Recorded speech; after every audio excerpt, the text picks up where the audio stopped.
Welcome back, and in this video we're going to be discussing the poem Strange Meeting by Wilfred Owen. Strange Meeting is considered as one of the most haunting and complex war poems of Wilfred Owen. Owen is regarded as one of the greatest war poets of World War I. He was a soldier himself who fought and died in the combat at the age of 25 during the First World War on November 4th, 1918, the very year that he composed this poem, Strange Meeting. The poem revolves around the idea of death, suffering, psychological trauma, and the futility of war. The poem is a conversation between two dead soldiers. They met in the afterlife after fighting on the opposite sides when they were alive. The speaker in the poem seems to be narrating what he experienced in the afterlife. He felt as though he had died in the explosion of granite, and as though he had escaped from the battle and was going through a dark tunnel underground. And as he was walking through the dark tunnel, he saw that he was not alone, and he saw soldiers lying down, some dead, some groaning in pain. And as he watched the soldiers as they lie asleep, and some about to die, and some already dead, one of the soldiers looked at him and raised his hand as if to greet him. It seemed as though this soldier recognized the speaker. And when the speaker saw this soldier's smile and his face, pale face, he finally realized that they were both dead and they were in hell. Though the place where he stood was a scary place, yet he felt peace, and there was no violence, there was no bloodshed, no guns, no battle sounds. It seemed as though all the battle, violence, bloodshed, and battle sounds were above the ground and they were underneath it. And the effect of the battle would never reach them in the underground. He spoke to the fellow stranger and remarked that there was no cause to mourn.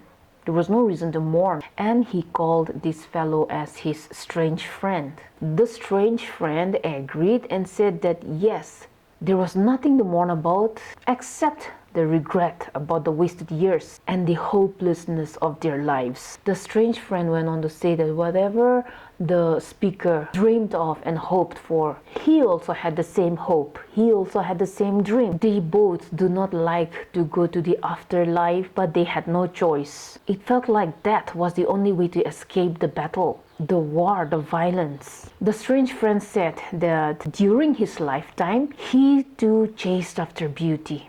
And by this, he did not mean about the physical beauty or beauty of a woman, but it was beyond physical appearance. It was the beauty of hope, life, freedom, happiness, and simplicity. This beauty of life looks beautiful and lovelier even when in sadness compared to the sadness of the afterlife. He also told the speaker that his life and happiness would have made many people happy. His family, his loved ones, and people around him. And even his sadness would be meaningful if he was alive, because he would live to reveal the truth about the horror and meaninglessness of war and violence. The strange friend tells the speaker how he fought in the war, not willingly but out of compulsion.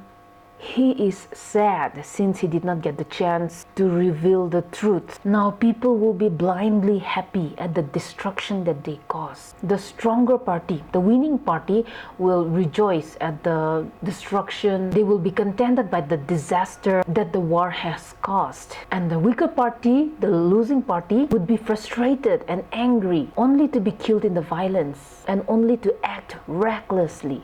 They would be busy killing and destroying one another, thoughtlessly acting out of anger and excitement, acting very quickly without considering about the lives lost and the tears shed. No one will stop, even though the leaders drift away, far away from the progress that they talk about, from the development that they speak about.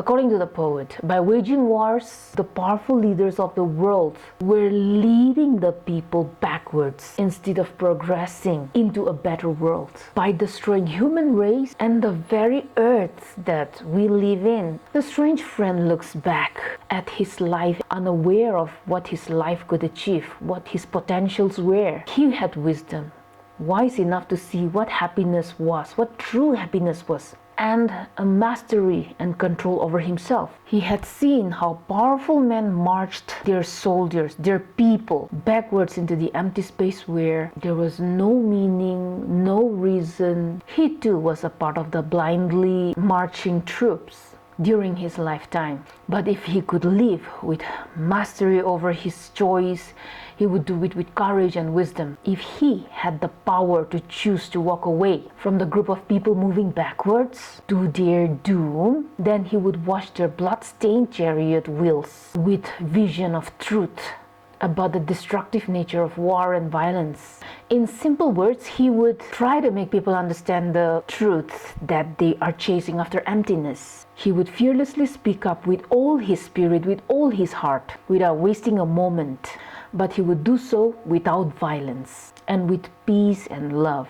Because he had seen many people affected by war and blood, not only externally but internally as well. Emotionally and mentally, people suffered from the traumatic effects of war, which is unseen to the naked eye. Saying so, the stranger finally reveals his identity, telling the speaker of the poem that he was killed by the speaker the previous day. The friend said that he recognized his face because he had the same angry face when he stabbed him. The friend said that he tried to resist the stabbing, but he was too unwilling and slow. Even in life, he was frustrated of this war, of this violence. Let us sleep now, he says in the end, which denotes that in death, they had no reason to be enemies. They did not have any reason to have differences with one another, but to rest in peace. That was a short explanation of Strange Meeting by Wilfred Owen. I'll see you in the next video. Thank you.